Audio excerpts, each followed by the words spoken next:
नमो नमः मित्राणि, आप सभी का संस्कृत ज्ञानदायिनी चैनल में बहुत बहुत स्वागत है। मित्रों, आज हम लोग संस्कृत व्याकरण प्रवेशिका 7 लाइनर प्रश्नोत्तरी के अध्ययन क्रम में द्वितीय सोपान संधि विचार के 150 क्वेश्चन का अध्ययन कर चुके हैं। इस वीडियो में हम लोग आज 150 के आगे के क्वेश्चन पर विचार करेंगे। तो चलिए देखा जाए। आज का हमारा पहला प्रश्न है कि अ प्लस ए की स्थिति में एव के साथ जब अनिश्चय का बोध हो, ध्यान रखिए, कह रहा है अनिश्चय का बोध हो तो पूर्वगामी अकार शब्द का अकार एवं एव का ए मिल करके क्या रह जाता है, तो ए ही रह जाता है। माने अ प्लस ए बराबर ए ही रह जाएगा, ए नहीं होता। और यह किसका ज्ञान कराता है, तो अनिश्चय का बोध कराता है। और यहाँ पर कौन सी संधि होती है, पररूप संधि होती है। किस वार्तिक से, तो एवे चानि योगे वार्तिक से।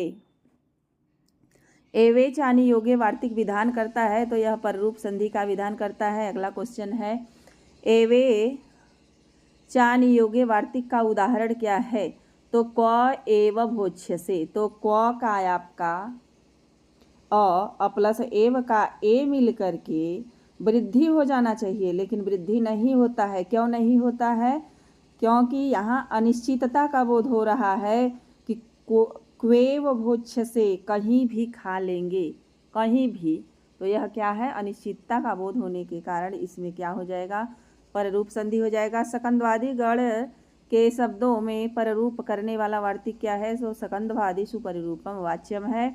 सकंदवादी गण के शब्दों में पररूप के प्रसंग में अपेक्षित टी संज्ञा करने वाला सूत्र कौन सा है, तो आप लोग जानते हैं कि जो टी करने वाला सूत्र है अचो अंत्यादि टी है, अचो अंत्यादि टी। और अचो अंत्यादि टी को हम कैसे परिभाषित कर सकते हैं, तो कह रहे हैं कि अगला क्वेश्चन, किसी शब्द के स्वरों में अंतिम स्वर के आगे, अंतिम स्वर का मतलब कि जो अंतिम स्वर होगा, यदि उसके बाद में, ये समझ लीजिए आगे ही दिया है, आगे व्यंजन वर्ण रहे, कोई स्वर हो लास्ट में और उसके बाद में कोई व्यंजन वर्ण हो, तो अंतिम स्वर के अंतिम व्यंजन तक पूरा समुदाय तथा अंतिम स्वर के आगे कोई व्यंजन न हो तो वह अंतिम स्वर क्या कहलाता है, तो टी संज्ञक कहलाता है। इसको हम लोग उदाहरण के माध्यम से बहुत अच्छी तरह से समझ सकते हैं। तो चलिए देखते हैं। जैसे इन्होंने उदाहरण दे रखा है कि मनस में टी संज्ञा किसकी होगी, तो देखिए ऊपर का जो परिभाषा था उसके अनुसार म न श, न में आपका अ है, न में क्या है, अ है, तो इसी को अंतिम स्वर मान लिया। और स क्या है, इसके आगे का क्या है, व्यंजन है। तो कह रहे हैं कि अ सहित स की भी क्या हो जाएगी, टी संज्ञा हो जाएगी। और अस की पतत में अत की टी संज्ञा होगी। लेकिन जैसे शक है, शक में आपका क में अ है और उसके आगे कोई व्यंजन वर्ण नहीं है, तो इसमें अ की टी संज्ञा हो जाएगी। अगला क्वेश्चन हमारा है कि सकधन अंधु बराबर, तो सकधन अंधु बराबर क्या हो जाएगा, सकंधु कैसे होगा, होना तो चाहिए, नियम यही कहता है कि अ धन अ बराबर आ हो जाना चाहिए। लेकिन सकंधवादी सुपरिरूपम वाच्यम क्या करता है, दीर्घ का अपवाद कर देता है। और शक में जो अ टी संज्ञक है, शक में जो अ टी संज्ञक है, इसका नस्तधिते से लोप कर देते हैं। जब यह स्वरहीन हो जाता है, यानी इस तरह स्वरहीन हो जाएगा, तो अंधु का अ जा करके पूरा करके सकंधु बना देगा। इसी तरह कुलधन अटा में ल से अ हम निकाल लेंगे टी संज्ञक वर्ण को, तो यह हमारा हलंत युक्त हो जाएगा और अटा का अ जा करके मिल जाएगा और ल को पूरा करके कुल्टा बना देगा। इसी तरह मनस धन ईशा, अश की टी संज्ञा करके ईशा को मिला लेंगे, यहाँ मनीषा बन जाएगा।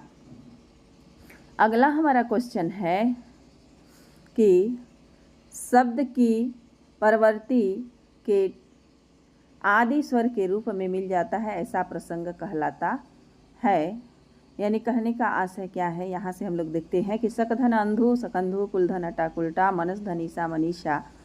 और इत्यादि जो उदाहरण दिए गए हैं, इसमें परवर्ती शब्द के आदि स्वर का अस्तित्व रहता है। परवर्ती शब्द के आदि स्वर का अस्तित्व रहता है और पूर्ववर्ती शब्द की जो टी संज्ञा होती है, पूर्ववर्ती शब्द की टी संज्ञा जो होती है वह क्या करती है, तो परवर्ती के आदि स्वर के रूप में मिल जाता है और ऐसा प्रसंग हमारा पर रूप कहलाता है। आगे इन्होंने उदाहरण दे रखा है कि शकधन अंधु, तो क्या बनेगा, शकंधु बन जाएगा। और कुलधन अटा, टी संज्ञा का लोप करके हमारा हो जाएगा कुलटा। मनस धन ईसा में अस का लोप करेंगे और ईसा का ई जो है मिला देंगे, बन जाएगा मनीषा। आगे क्वेश्चन है कि सकंधु और कुलटा दोनों किसका अपवाद है, तो सकंधु और कुलटा क्या है, दीर्घ का अपवाद है, क्योंकि सकांधु कुलाटा ऐसा बन जाना चाहिए था, लेकिन टी संज्ञा का लोप करके आगे का स्वर मिला देने के कारण यहाँ क्या हो गया है, सकंदवादी गण में पठित जो शब्द है इससे पररूप संधि हो गई। आगे है यड़ संधि का विधायक सूत्र क्या है, तो इको यड़ची क्या है, यड़ संधि का विधान करता है। इक के बाद अस्वर्ण अच आने पर क्या संधि होती है, तो यड़ संधि होती है। क्या कह रहे हैं कि इक के बाद, इक का मतलब क्या हो गया कि ई ह्रस्व या दीर्घ ई उ री लरी के बाद असमान स्वर या अस्वर्णी स्वर आवे तो ई को क्रमशः क्या हो जाता है, ई को य, उ को व, री को र और री के स्थान पर क्या हो जाता है, ल हो जाता है। ये हमारा क्या है, इको यड़ची का परिभाषा है। इक के बाद असमान स्वर आए तो क्या हो जाता है, तो देखिए इक में हमारा आ जाता है ह्रस्व या दीर्घ ई उ री और लरी। इसी को क्रमशः क्या आदेश हो जाता है, तो ई को कह रहे हैं य आदेश होता है, उ को व, री को र और लरी को ल आदेश हो जाता है, य व र ल हो जाता है। अगला है कि इक प्रत्याहार में कौन कौन से वर्ण आते हैं, तो आप जान रहे हैं कि ई उ री लरी इक प्रत्याहार के वर्ण हैं। और यण प्रत्याहार में कौन कौन से वर्ण आते हैं, तो य व र ल, ये क्या है, यण प्रत्याहार के वर्ण हैं। अगला क्वेश्चन है कि इक के स्थान में क्रमशः आदेश क्या होता है, तो इक स्थाने यड़ स्यात्, माने के स्थान पर यड़ हो जाता है। ई के बाद कोई भी असवर्णी अच हो तो ई को क्या आदेश हो जाता है, तो ई को यह आदेश हो जाता है। जैसे उदाहरण है आपका दधी धन अत्र बराबर क्या हो जाएगा, दधी में इकार जो है इसके बाद असमान स्वर्ण अ है, ई को क्या हो जाएगा आदेश, यह हो जाएगा, बन जाएगा हमारा दध्यत्र। इसी तरह इति प्लस आह बराबर क्या हो जाएगा, इत्याह। अब उ के लिए इन्होंने उदाहरण दे रखा है कि उ के बाद असवर्णी, असवर्णी का मतलब क्या हो जाएगा कि असमान, असमान अच रहे, स्वर रहे तो उ और उ को क्या आदेश हो जाता है, तो वह आदेश हो जाता है। इसका उदाहरण इन्होंने दे रखा है मधु धन अरि। मधु में जो उ है और अरि असमान स्वर्ण है, इसको आदेश क्या हो जाएगा, व, तो बन जाएगा हमारा मध्वरी। इसी तरह गुरु प्लस आदेश बराबर क्या हो जाएगा, गुरु प्लस आदेश गुरुवादेश।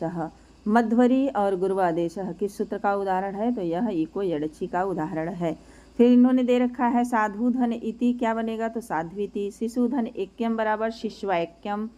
और यह आदि में इक के स्थान पर यड़ क्यों हुआ है, तो क्यों हुआ है कि असमान स्वर परे रहने पर, असवर्णी अच के परे होने पर ऐसा कार्य हुआ है। आगे है कि री के बाद यदि कोई असवर्णी अच आए तो री को क्या आदेश हो जाता है, तो री को र आदेश हो जाता है। जैसे उदाहरण इन्होंने दे रखा है कि धात्रांशः, तो धात्रांशः का विग्रह क्या हो जाएगा आपका, धात्री प्लस अंशः। धात्री में क्या है, री है और उसके बाद असमान स्वर्ण अ है, तो री को र आदेश हो करके बन जाएगा धात्रांशः, धात्रंशः। पितृधन आकृति बराबर पित्राकृति, पितृधन आकृति बराबर पित्राकृति। इसी तरह सवित्री धन उदय बराबर क्या हो जाएगा, सवित्रोदय। और मातृधन औदार्यम बराबर क्या हो जाएगा, मात्रौदार्यम, मात्रौदार्यम। ली के बाद अगर कोई असमान स्वर्ण आए तो ली के क्या स्थान पर क्या आदेश होता है, तो ल लृ के स्थान पर ल आदेश हो जाता है। इसका उदाहरण क्या है?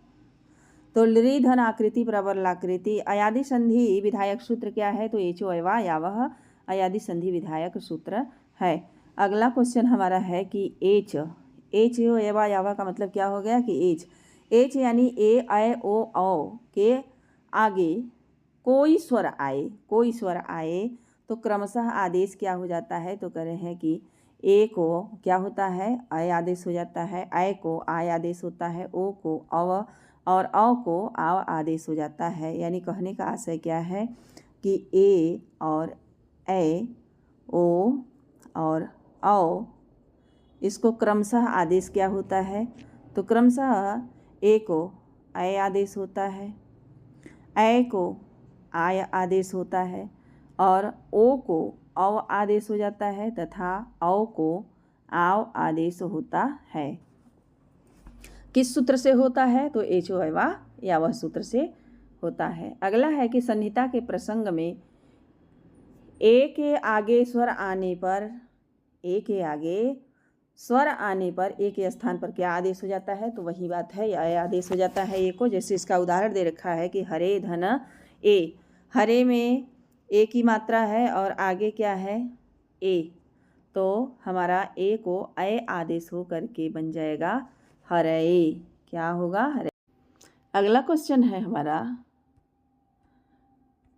क्या है कि ए के आगे स्वर आने पर ऐ के आगे, ए नहीं ऐ के आगे स्वर आने पर ऐ के स्थान को माने ऐ को क्या आदेश हो जाता है? तो आय आदेश हो जाता है। इसका उदाहरण इन्होंने दिया है कि नए न में क्या है? आय है, तो इसके बाद अकह आया है, तो अ बराबर क्या हो जाएगा हमारा? आय। इसको आदेश हो जाता है आय, तो हो जाएगा नए धन कह बराबर नाय कह।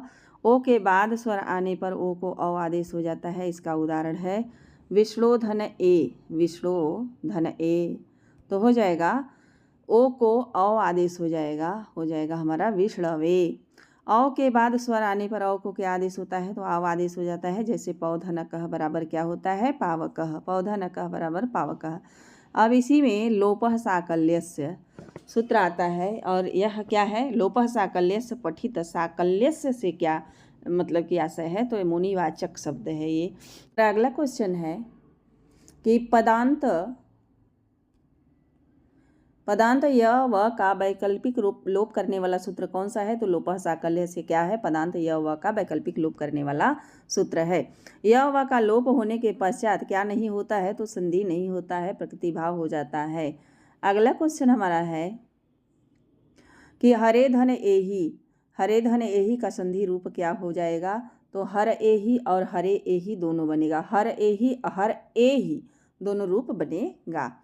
लोपः साकल्यस्य सूत्र के बाद हर एही जो है रूप क्यों बना? तो सूत्र का जो है वैकल्पिक रूप से प्रवृत्त होने के कारण जो है लोपः साकल्यस्य एचो एवा यावह सूत्र से आपका हर एही ऐसा रूप बना।